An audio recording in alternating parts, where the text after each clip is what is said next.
Vocês sabem que eu fui comportor, mas eu não era um bom comportor, sabe? Assim, tinha as férias que eu comportava, eu ganhava um dirão. Tinha outras férias que eu ia lá, não fazia nada. Então eu não fui um grande comportor, mas eu tinha altos e baixos. Teve comportagem que eu corri do campo, fui-me embora, liguei para casa chorando: mamãe, não aguentei nada, eu venho embora para casa. Várias vezes aconteceu isso. Mas houve várias vezes que eu fui com meu irmão junto e aquilo foi uma bênção. Eu vendi muito. E houve algumas vezes que eu fui sozinho e também me dei bem. E eu me lembro de uma vez que eu fui comportar no Amazonas, numa cidade chamada Maués. Essa cidade chamada Maués, ela fica na beira do rio Paranaíba, que é um afluente do grande rio Solimões. E a gente pegava o barco em Manaus, pendurava numa rede, né? E eu me lembro que era 2 dias de barco descendo o rio. E eu ficava maluco, porque aquele tem um toca-disco lá que só tocava a música do Roberto Carlos, a mesma música o tempo todo. Aquilo era 2 dias ouvindo Lady Laura, me leve para casa.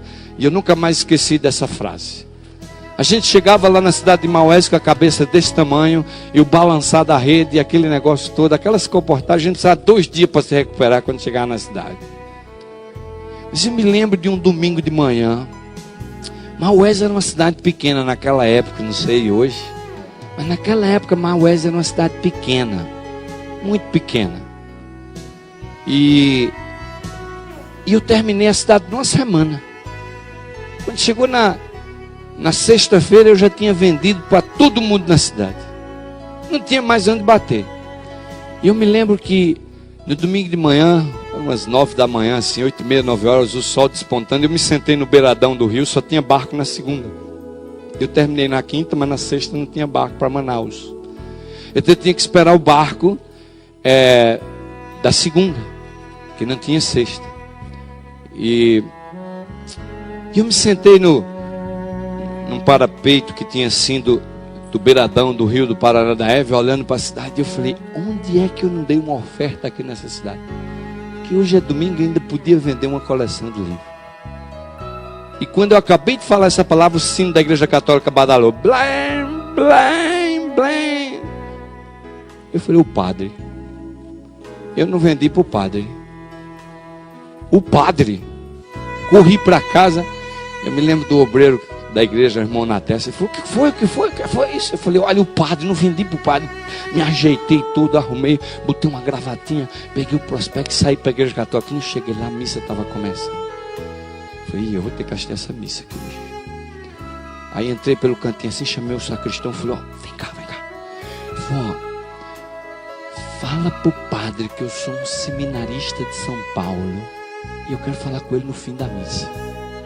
Falei: tá bom, agora não dá, que o padre está entrando para fazer a missa. Falei: tá bom. Sentei lá atrás na missa, e quando o padre entrou, eu levantei a cabeça assim, fiquei um pouquinho em pé, e o sacristão fez assim para mim, como quem diz: o padre vai lhe receber. Quando acabou a missa, eu esperei meia hora. Sei que o padre foi trocar de roupa lá dentro, um senhor idoso, ele era italiano, falava um português assim meio esquisito, mas todo mundo entendia. E aí finalmente o sacristão veio e disse: vem aqui, o padre vai lhe receber na biblioteca, na casa paroquial. Meus irmãos, quando eu entrei na biblioteca, a sala da biblioteca, uma sala grande, cheia de livros. Eu nunca vi uma biblioteca que eu falei: meu pai, uma biblioteca dessa aqui no meio do mato, lá no rio, no Paranaíba, no meio dos Solimões. Eu falei: isso aqui deve ter sido um barco para trazer esses livros todos. E o padre era muito gentil. Ele falou: olha, você é um seminarista, você está estudando para ser padre? Eu falei: bem, eu estou estudando, eu sou seminarista, sim, mas não estou estudando para ser padre, estou estudando para ser pastor. Ele falou: você é evangélico? Eu falei: Ele falou: olha, eu venho aqui da parte do serviço educacional lá em saúde, e nós estamos aqui fazendo um trabalho maravilhoso aqui em Maués. Eu já vendi para o prefeito, para o engenheiro, para o doutor fulano, para o doutor Beatriz, sempre falando ali. Ele falou assim, e eu abri o prospecto, né? E eu estava vendendo, era o Conflito dos Séculos, era Lá Sem Sombras e Forças Misteriosas que Atuam na Mente Humana. Eu nunca me esqueci desses 3 livros. E quando eu comecei a olhar a minha oferta assim, ele foi balançando a cabeça. Muito bom, muito bom. Aí quando eu terminei, ele disse assim: olha, desses 3 livros que você está vendendo, o que eu gosto mais... Aí abriu a gaveta assim da escrivaninha dele. e tirou um conflito dos séculos. Bem mim que eu estava vendendo.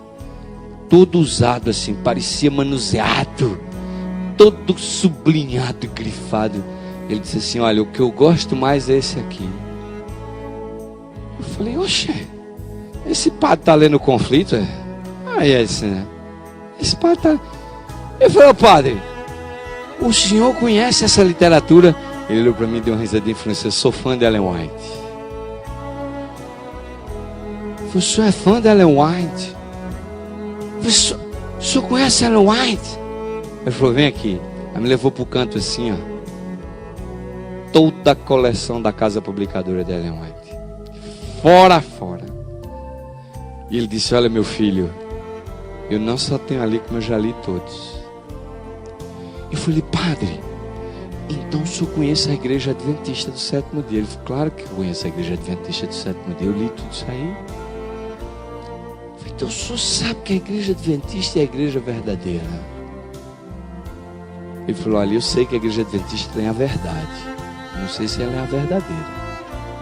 Se ela tem a verdade, eu sei que ela tem.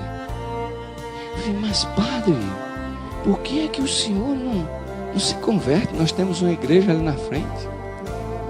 Ele falou assim: olha, eu não me converto para o adventismo nem a minha paróquia, porque vocês dão muito mau testemunho. Eu conheço a igreja de vocês aqui, a vida dos membros de vocês. Se eu disser à minha população que eu sou adventista, a igreja adventista tem uma grande luz, tem uma grande verdade, mas vocês têm dificuldade de viver a mensagem que vocês têm. Ele falou assim: olha, meu jovem, eu vou dizer uma coisa para você. Deus tem filhos dele em muitas outras igrejas, especialmente na igreja católica. E ele me fez uma revelação, isso faz muitos anos, esse padre já deve ter morrido, mas naquela época ele me afirmou. Ele disse assim: olha, ainda o ano passado eu fui convidado para ir à conferência dos bispos lá em Taici. Eu não sou bispo, mas eu fui secretamente convidado por um grupo de bispos. E nas madrugadas a gente se reunia para estudar o conflito dos séculos.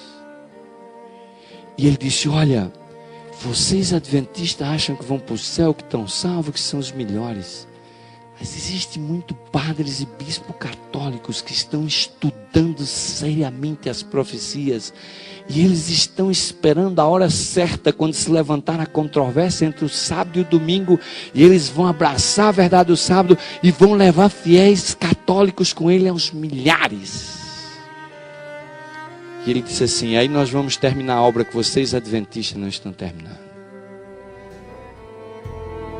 Vocês sabem, quando eu conto isso eu me arrepio, porque eu me lembro do momento. Eu entrei ali, era o que? Umas 10h30, 11 horas. Quando eu saí lá era 9 horas da noite. Eu passei o dia com o padre lá estudando o grande conflito, falando dos eventos finais. Aquela noite, quando eu saí fora da casa paroquial, a lua caía sobre o Paraná da Eva, e eu andando pelo beiradão daquele rio, olhei para aquele céu estrelado de lua cheia. E eu falei: Senhor, tem misericórdia da igreja adventista.